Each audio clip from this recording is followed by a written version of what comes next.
രാഷ്ട്രീയത്തിനകത്ത് മതം കൊണ്ട് മാത്രമുള്ള മതവും ജാതിയും കൊണ്ടുള്ള കളി മാത്രമാണ് രാഷ്ട്രീയത്തിൽ നടക്കുന്നത്. അതിന് അതീതമായിട്ടുള്ള ഒന്നും നടക്കത്തില്ല. എവിടെ നടക്കും?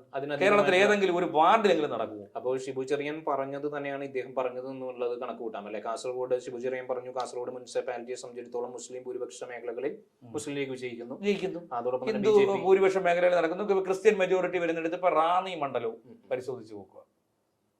അങ്ങനെ നോക്കുകയാണെന്നുണ്ടെങ്കിൽ ഇവിടെ എല്ലാം ക്രിസ്ത്യാനികള് കോൺഗ്രസിന് വോട്ട് ചെയ്യണമെന്നില്ലേ പറയുന്നത്. ഈ കഴിഞ്ഞ 2 രാജു എബ്രഹാം അവർ എത്ര ടൈം കൊണ്ട് രാജു എബ്രഹാം അവിടെ MLA ആയിരുന്നു, റാന്നിയിലായിരുന്നു.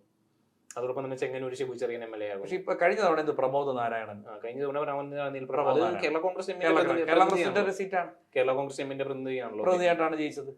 അത് മാത്രമല്ല, നമ്മളൊന്ന് വ്യക്തമായിട്ട് പരിശോധിച്ച് നോക്കിയിട്ടുണ്ടെന്നുണ്ടെങ്കിൽ കേരളത്തിലെ ആ ഒരു സ്ട്രാറ്റജി നമ്മളൊന്ന് പരിശോധിച്ച് നോക്കിയിട്ടുണ്ടെങ്കിൽ പാലക്കാട് ഇപ്പുറത്തേക്ക്, പാലക്കാട് തന്നെ മണ്ണാർക്കാട് ഒരു വേണ്ടി വന്നു കഴിഞ്ഞാൽ മറ്റൊരു പട്ടാമ്പിയോ എങ്കിലും ഒഴിച്ചു കഴിഞ്ഞാൽ തൃശ്ശൂർ ജില്ലയിലെ ഗുരുവായൂരോ ഒഴിച്ചു കഴിഞ്ഞാൽ മുസ്ലിം കാൻഡിഡേറ്റ്സിനെ നിർത്താൻ വേണ്ടി CPM-നും കോൺഗ്രസിനും ഭയമാണ്, വിജയിക്കുമോ എന്നുള്ള ഒരു പേടിയുണ്ട് അല്ലെ?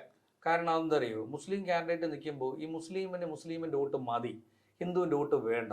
അങ്ങനെ ഒരു അത് തീരുമാനം എടുത്തു കഴിഞ്ഞൂടെ? അങ്ങനെയാണ് തീരുമാനം തീർത്തും ഒരു നിലപാട് അത് എടുക്കുന്ന രാഷ്ട്രീയ പാർട്ടികൾ എടുക്കുന്ന തീരുമാനമാണ്. ഇപ്പൊ കേരളത്തിൽ ഇപ്പൊ ഞാൻ പറഞ്ഞില്ല, ഇപ്പം ഈ ഒരു തവണയും കൂടെ CPM അധികാരത്തിൽ വരട്ടെ.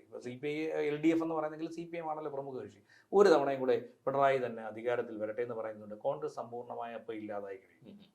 കോൺഗ്രസിനെ ഇല്ലാതാക്കാൻ ഏറ്റവും നല്ല മാർഗം എന്ന് പറഞ്ഞാൽ പിണറായി അധികാരത്തിൽ വന്നു കഴിഞ്ഞാൽ മുസ്ലിം ലീഗിന്റെ ഇപ്പൊ 10 കൊല്ലമായിട്ട് അധികാരം ഇല്ലാതിരിക്കുകയാണ്.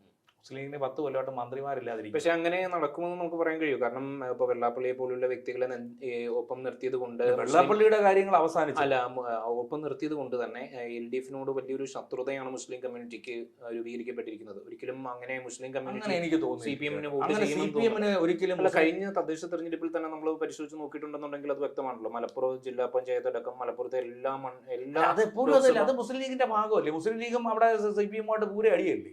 അല്ല, അങ്ങനെ നമുക്ക് പറയാൻ കഴിയില്ലല്ലോ. എന്നാലും ഈ ഒരു സാമ്പാർ മുന്നണി എന്നുള്ള രീതിയിൽ വി അബ്ദുറഹ്മാനെ ഉപയോഗിച്ചുകൊണ്ടും PV അൻവർ ഉപയോഗിച്ചുകൊണ്ടും ഒക്കെ CPM PV അൻവർ പോയി പല തട്ടങ്ങളും പൊളിച്ചിട്ടുള്ളതാണല്ലോ. പക്ഷേ ഈ തദ്ദേശ തെരഞ്ഞെടുപ്പിൽ മുസ്ലിം ലീഗിന്റെ ഒരു വലിയൊരു ആധിപത്യമല്ലേ നമ്മൾ കാണുന്നത്? അല്ല, അവിടെ മുസ്ലിം ലീഗിന്റെ ആണ്. കാസർഗോഡ് വരെ മുസ്ലിം ലീഗിന്റെ ആധിപത്യമുണ്ട്. കണ്ണൂരൊക്കെ CPM-ന്റെ കോട്ടയായതുകൊണ്ടും കുറച്ചൊക്കെ പിടിച്ചു നിൽക്കുന്ന